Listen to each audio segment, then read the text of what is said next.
मध्य प्रदेश का किसान चौतरफा मार झेलने को मजबूर है। एक और फसल पर टिड्डी दल ने हमला कर दिया है, वहीं दूसरी ओर जैसे तैसे उपज को जब वो बाजार में लेकर पहुंच रहे हैं तो उसका सही दाम किसान भाइयों को नहीं मिल रहा है।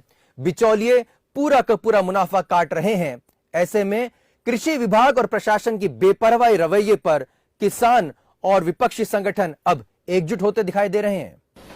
देखिए, बड़ा दुर्भाग्यपूर्ण है कि किस दाम पे किसानों से लिया जाता है और किस दाम पे आम उपभोक्ता को दिया जाता है। ये बड़ी अच्छी बात है कि आप इस मुद्दे को उठा रहे हैं ताकि आम जनता को मालूम तो चले कि उनकी जेब से जो पैसा जा रहा है वो किसानों की जेब में नहीं जाता है। और जैसा कि लॉकडाउन में देखने में आ रहा है कि 2 से 4 रुपए किलो प्याज किसान से लिया जा रहा है और किसी भी क्षेत्र में मध्य प्रदेश के 30 से 45 रुपया किलो वो बिक रहा है। और भोपाल में तो नगर निगम की सूची जो चस्पा हुई है, जो सरकार खुद बिकवा रही है, उसमें भी जो रेट्स आप देखेंगे उसमें प्याज आपको 25 से 30 रुपए किलो मिलेगा, बंद गोभी उतनी मिलेगी, आपको भिंडी जिस रेट पे मिल रही है उसके विपरीत जो दाम थोक भाव में मंडी में किसान से लिए मतलब खरीद लिए जाते हैं वो बहुत कम होते हैं। और अभी क्योंकि मंडियां बंद है तो किसान से कहा गया है भाई कोरोना है, कोरोना के चलते खरीदी नहीं हो पा रही है तो औने पौने दाम पे किसान से लिया जा रहा है। लेकिन बेचने के लिए कोरोना नहीं है, बेचने के लिए आम उपभोक्ता के पास जब बेचने जा रहा है तब तो वही दाम बराबर फिक्स है, जो पहले चलते थे वही अभी भी हैं और बढ़ के मिल रहे हैं। और ये बड़ा दुर्भाग्यपूर्ण है कि इस लॉकडाउन में सबसे महत्वपूर्ण भूमिका अगर कुछ निभा रहा है तो वह है भोजन आपका, और भोजन उगाता है किसान।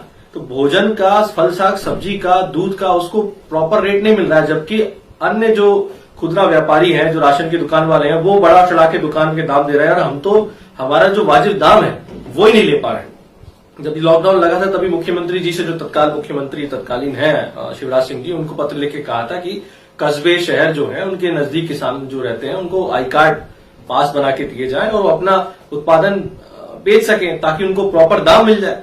लेकिन उसके विपरीत क्या हुआ साहब, किसान तो घर से नहीं निकलेगा, नेता खूब निकलेंगे। भोपाल में बैठकों का दौर जारी है, वो आ सकते हैं जा सकते हैं, चाहे कांग्रेस हो चाहे बीजेपी हो, चुनाव की तैयारी में लगे, लेकिन किसान अपने घर से नहीं निकल सकता। उसका उत्पादन पड़े पड़े खेत में सड़ जाएगा या कोई व्यापारी औने पौने दाम पे ले जाएगा और उसको अच्छे दाम पे बेचेगा।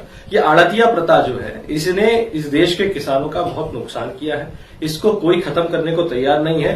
ये दुर्भाग्यपूर्ण है कि जब से देश आजाद हुआ है तब से ये प्रथा चली आ रही है। किसान से औने पौने दाम पे सामान खरीदा जाता है, उसी सामान को बहुत रेट बढ़ा के आम उपभोक्ता को दिया जाता है और आम उपभोक्ता ये सोचता है कि किसान हमारी जेब पे डाका डाल रहा है।